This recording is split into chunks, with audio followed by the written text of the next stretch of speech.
तूही राजा मीही राजा, तू अशी अवस्था का झाली?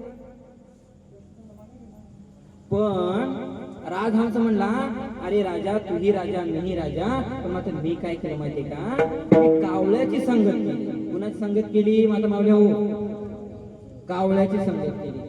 आणि काय झालो, माझा प्राण गेला. यासाठी नाथ महाराजांना प्रमाण, ठेकणाच्या संगे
ढेकणाच्या संगे हिरा धोंगला,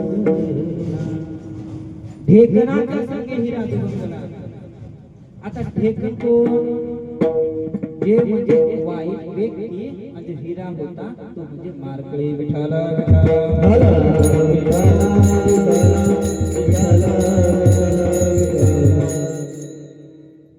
आता पुढचं काय?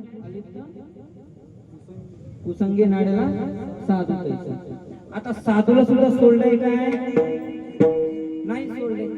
प्रमाण कोणतं याच्या संग? नारद महर्षी. नारद महर्षी नदीच्या पात्रामध्ये आले. पात्रामध्ये आल्यानंतर काय झालं, त्यांनी मासळीचा प्रपंच पाहिला. महाराज कशाचा? बोलत नाही, मुख्यात नाही. आता मुखात हलवायच्या गिलास म्हणायचं काम नाही पडलं. बोलत चला. कशाचा संसार पाहिला? मासुळीचा. नारद महर्षीला वाटलं बाबा मला पण आता संसार करायचा. कोणाला? महर्षी नारद. महर्षी कशाला म्हणतात? त्याने महामासा सुद्धा त्याने संघर्ष करून आपलं तप साधना वाढवली. नंतर ते महर्षी झाले. ब्रह्मपुत्र नारद पण म्हणलं जाते त्यांना. जेव्हा त्यांनी संसार पाहिला त्यांच्या मनामध्ये इच्छा झाली. आता त्यांचं मन म्हणजे कसं?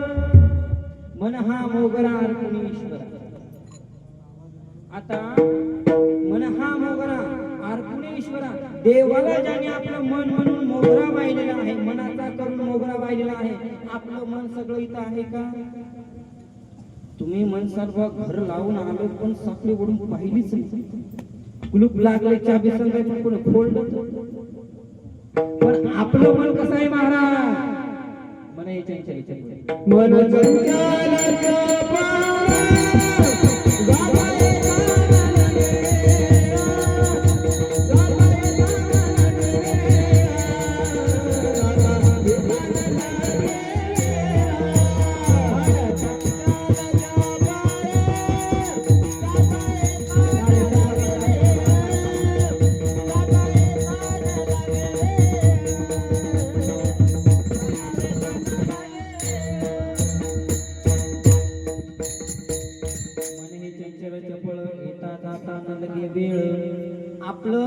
इथं जागे आहे का? आता पांडुरंग परमात्मा म्हणलं जे वारकरी आहेत त्यांना पांडुरंग परमात्मा सरळ दिसते. माझ्या पुढे प्रथम दिवशी कीर्तन सेवा झालेल्या श्री वैष्णव देवी पुढे बसले आहे, त्यांच्यासाठी टाळ्या वाजवायच्या. टाळ्या वाजवायच्या. ते कीर्तनाला उपस्थित आहेत त्यांचे. आता आपलं मन असं आहे, मन हे चंचल चपळ येता जाताना गेलेलं, याला वेळ नाही, काळ वेळ नाम उच्चारित नाही, याला काळही लागत नाही, वेळही लागत नाही. काळ जरी जवळ आला ते आपण कानाला तरी घरी होतं, बोलू दे मला, याला बोलू दे तर काळ विचारत नाही. तसं नारद मुनीला काय वाटलं की मी संसार केला पाहिजे. महर्षी नारद मुनी गेले विष्णुदेवाकडे. विष्णुदेव म्हणले, देवा मला लग्न करायची इच्छा झाली. लग्न करायची इच्छा झाली. देव म्हणले, नारदा तुम्हाला काय झालं बुवा, आज लई वेडी वाकडे बोलायले. म्हणजे मला लग्न करायचं. देव म्हणला, करा की, तुम्हाला कोणती पोरगी पसंत आहे? देवा म्हणले, दुसरं पाहवसं तुमच्या घरातलं जे घालून द्या ना. भगवान म्हणले,